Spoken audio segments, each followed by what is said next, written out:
Hey guys, so just a little bit different video for you today. We're not repairing anything on the bench today. This is more along the lines of one of my last videos about the Nexus Escape, making a larger inrush current device run, like a motor device, like a rotary tool that actually wouldn't start up with the Nexus Escape. So showing those NTCs to help with that inrush.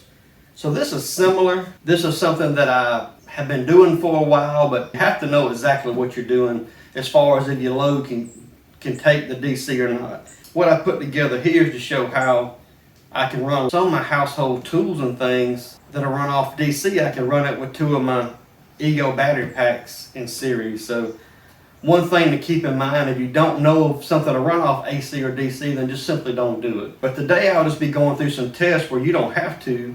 Here we are at the end of 2020. How possible is it today to still find something that'll run off of 110 volts DC? And we're not trying to get into the Edison versus Tesla thing. We know how that all went down. But we do know that things like these irons and of course light bulbs, a lot of them were designed to work on AC or DC. And I had this old iron around because it's an old hot point and it's made by the Edison Electric Appliance Company, and I always thought it was neat. They're just an older appliance design back in the day. What about things like grinders?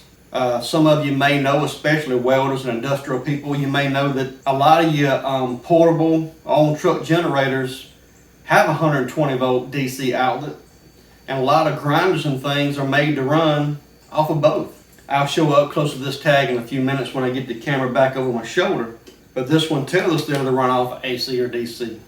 And we'll also look at some things like shop-vac vacuum cleaners that actually will work. And the reason a lot of those will work on 110 volts DC is they have a universal motor. And a universal motor is a really cheap way to still have a high starting torque motor and a high RPM motor. So you do see it still in a lot of drills and a lot of industrial tools today. Now, one thing that has come along the last 20 years that makes it well not all tools will work on it is something that has a variable speed. So sometimes your variable speed is meant to take an AC input and convert it, even though the motor may still be a universal motor. And I'll have a little bit more information up here on universal motors. See if I can find something on Wikipedia to show you more about what we're talking about. But once again, anything you do like this, you're doing at your own risk. So just learn from the video. If something you decide to do yourself, just make sure you know what you're doing and make sure you know that the load you're trying is okay to run off of DC. So I just thought this will be interesting today, just to show you how I sometimes run my 120 volt tools that I run off DC, how I just simply run them with two 5 amp hour Ego batteries. And I'll try to just have the video up here on a small video frame in the corner and just show a few steps of putting this together, because I didn't do a whole video on it. I just took a few pictures and a few video clips, because after all, this was just a prototype. I just simply took the pieces together, and all this stuff is stuff I've already had. Even the box, I think I have a picture here somewhere where it had the DigiKey label from 2013, so I had this in my drawer, my spare parts drawer, along with a lot of electronics and parts. The Lexan I already had. The terminals actually came out of an old Black & Decker battery, salvaging some of the batteries or making new batteries in a previous video you may have seen, but just simply salvaging some of the terminals like so, and just add them on here with a notch and hot glue to keep them solid, just for prototyping. So that is the reason why I use solid copper wire as well, to help with rigidity on that, and that along with the glue. And I drilled holes and weaved them in and out, and still give me some movement here with some foam, which I did have to spread open a little bit. I did have this more level, but since my spacing wasn't exactly right when I measured, I had to open this up. But that's the whole reason for prototyping, right? You get it right.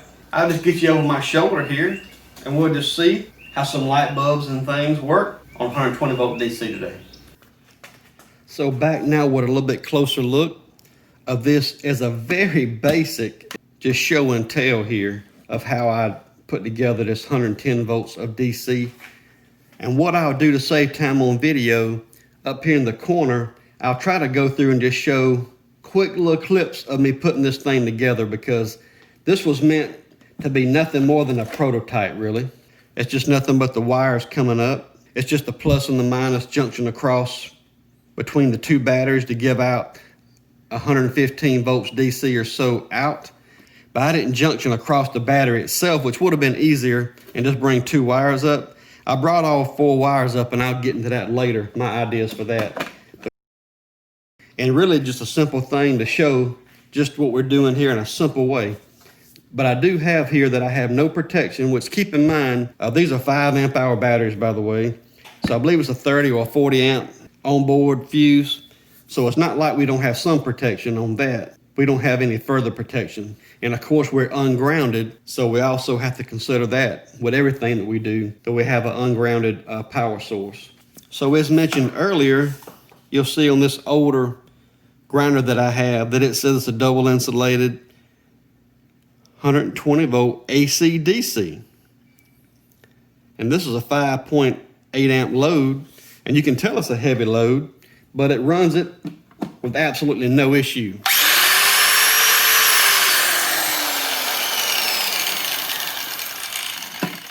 And hey, your lights don't even dim. But even though this grinder's over 20 years old, well, other things run on it. Because as I mentioned, well, this is probably 10 years old itself, but it's still a fairly new router. It does say for sure that it is AC. It doesn't say AC only, but it does not say that it works with DC. But I've taken the screw out here, and I know this is a series wound motor because I wired it up. Would this have worked from the factory with the speed control? No, it would not have. So you got to know what you're doing. But I think it's really neat that if you pay close attention and understand what you're doing, you can run some really, really neat things. So with this setup, I can actually run my CNC router for a little while if I wanted to, even remotely. I'm not tied to an outlet, which is really, really neat. Can be a really handy thing. But if we look, for example, this newer Ryobi hammer drill, if we look in the manual, it tells you right here in black and white that this is a 120 volt, 60 hertz AC only. So therefore, we know we could not use that. And the first thing that tells us that is most likely going to be the variable speed. So anything with variable speed, in most cases, it's not going to work. Now, with that being said, I do have an old rigid drill here, and it definitely says 120 volts, 60 hertz. So it's really not supposed to run on DC, because I imagine this is variable speed. So let me try it so you don't have to. So, and just so you can see that the cord's all up here and simply plugged into here.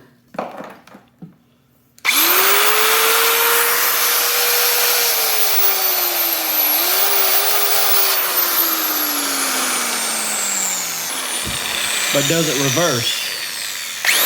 Yes, it does. You can see that on camera. That is reverse. That is forward.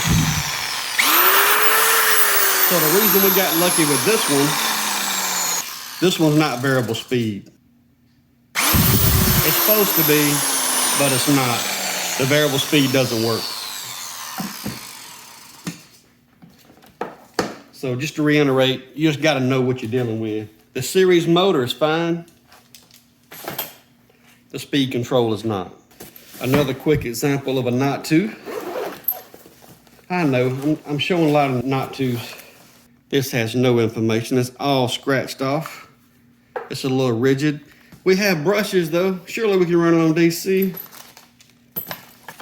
And again, in this manual, if we take time to look it up, this is a AC only 60 hertz rated tool. And I do know that this one, even though I don't believe it has variable speed, it has a soft start control in it. So therefore, it is a no-no. So what about this old Black & Decker belt sander?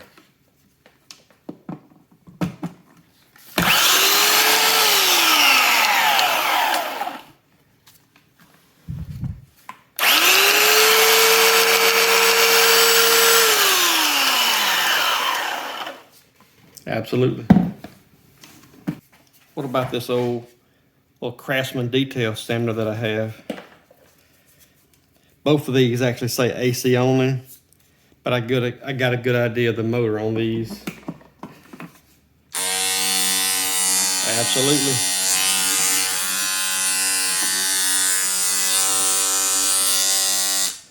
It's an oldie but a goodie. Getting a tight spot.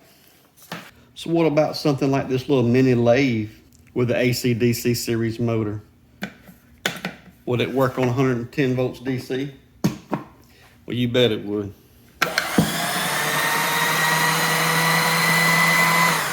Matter of fact, this one will work on a variable, so I can either hook it up to just half voltage, or I could vary it out with like the drop DC to DC converter that I did in an earlier video, that we could control the voltage current down with the one battery with ease.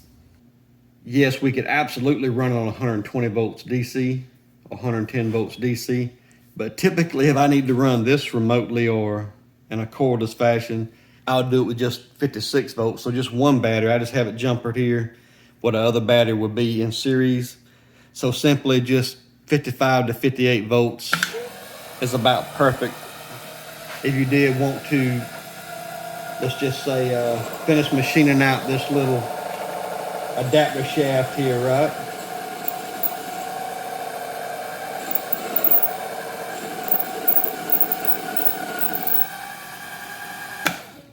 So really, it doesn't take the 120 volts to run this one. 40 volts is a little bit too slow, so about half speed's about right on this.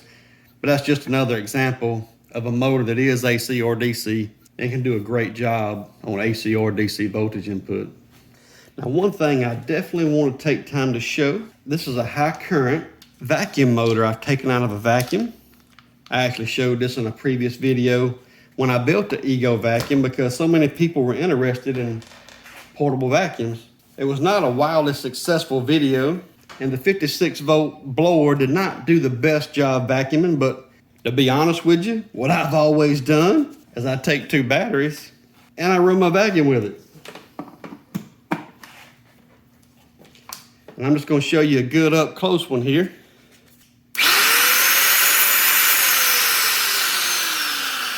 It's a series wound high current motor. Let my little bushing come off. There we go.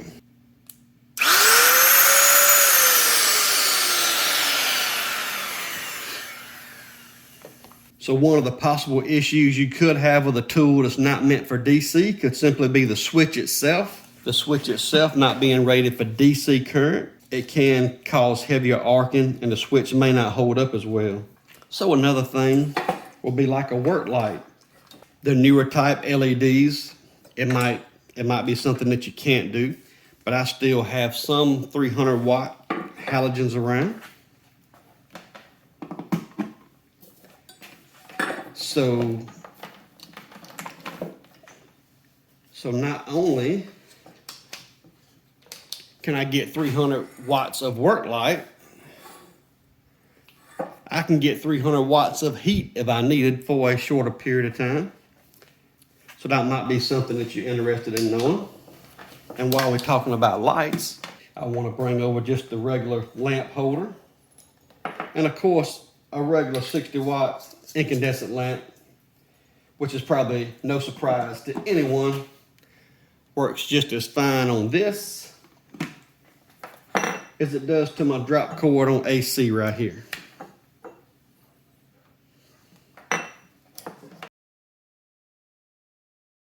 The halogen bulb, the same thing.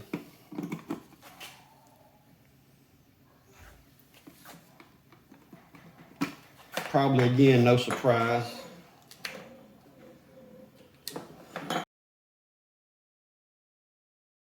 The compact fluorescent, they might not all be the same.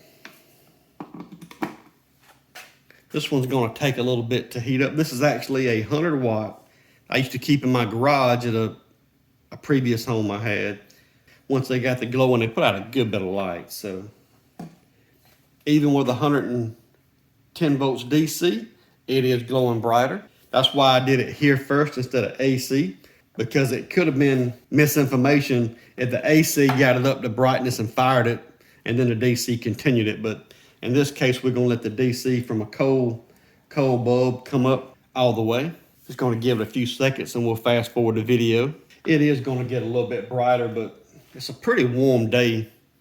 Even though it's a December day in Georgia, it's actually a pretty warm day, and it's actually getting pretty bright now, so that's probably long enough on video. But just to show you, depending on how these are made with the power supply, DC voltage can go through the bridge rectifiers and go up and fire the supply just fine, just as AC. But it's not something that I would bank on or guarantee, because all compact fluorescents may not be the same. Next, I want to try out the little flicker lights, because it's so cool. And I actually have my doubts DC will work. I'm actually going to go to AC first on this one, just to make sure it does work. And it does. The older bulb that I have, just an older flicker bulb. I still had it in the box. It's the flicker flame bulb, 3 watt.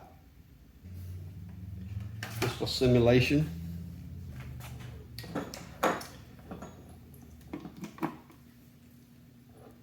And no dice. It does not want to work on DC. Not even with a little help. Oh, I saw a little flicker. It tried. So just to show here, back with these fully charged, because I just had some batteries here that I've used for several things. And it was putting out about 108 volts. Fully charged, see, we can't get it, and there we go. Just, it has to have enough voltage to get it to arc, to keep the flicker going. And just remember, with 110 to 115 volts DC, we don't have the 170 volts peak to peak that we would with the AC. But other than that, it works with a good many things. So back now, I wanted to do a little bit of a quick demonstration on the Cree 60 watt LEDs that I pretty much have throughout my house. I was trying to standardize on one color, the soft white, but anyway, I like around 3000K or just under. So these are the ones I have standardized in myself. These are dimmable, so they even in my kitchen and the dimmable lights.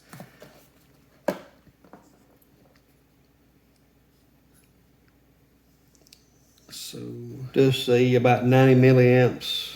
120 volts, 60 hertz. But since these are dimmable, they might work just fine on DC, but we're going to find out here. So not all LED bulbs are equal. I have a milliamp meter here in line or in series, because the amp clamp's just not going to quite get it on the milliamp load. Set for DC milliamp.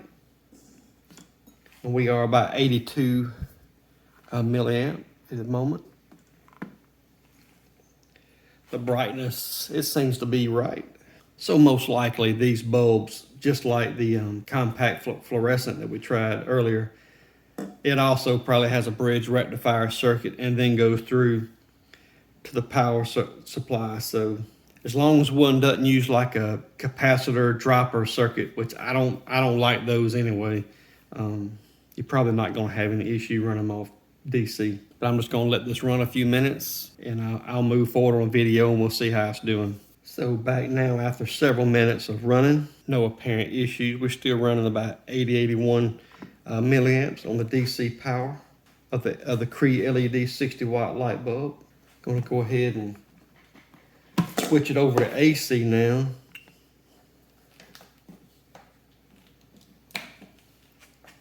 See if we see any real difference in it.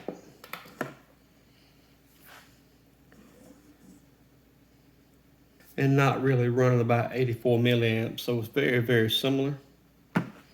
So we're at about 121 volts AC. That's nominal. So just remembering that AC, the nominal or average RMS 120 volts, was designed to be that way because it does about the same amount of work as 110 120 volt DC because of the sinusoidal waveform. To do the same amount of work, we're really peak to peak about 170. The available power of work here is very, very similar. I am just under 120 volts. I went down about 114 volts on my battery pack right now, and I was 121 volts AC out. So we see we're very, very similar. So far I'm really liking that.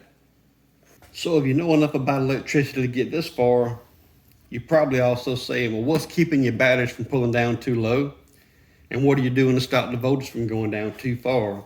And that is the next step. So this is just a box that I had around, and this is actually the number for it. And I actually had it around since 2013, as you can probably see on the label from DigiKey. So it's just a box that I had. I'm gonna try to make it work. And the reason it's plenty big enough is I'm gonna try to make it work, number one, with a 15 amp fuse protection like so. And also, I want to have a low voltage cutout. So we won't get the full capacity out of these batteries. Like I mentioned, these are 5 amp hour packs. But instead of getting 5 amps for an hour of runtime, we're not going to let these get below like 100 volts. We're going to cut them off. So it's actually going to protect the battery very well from getting low voltage condition, which is very important. And it's also going to protect the tool that doesn't need under voltage on it running. So guys, what about this test here? What about a rigid 4-gallon, 5 horsepower peak? Rigid vacuum fluid check. This is a up to 9 amp, 120 volt AC. And I haven't actually worked on this one, but chances are, as most vacuum cleaners, it's just going to be a series wound motor, as I showed earlier, with that one out of the old shop-vac that I had.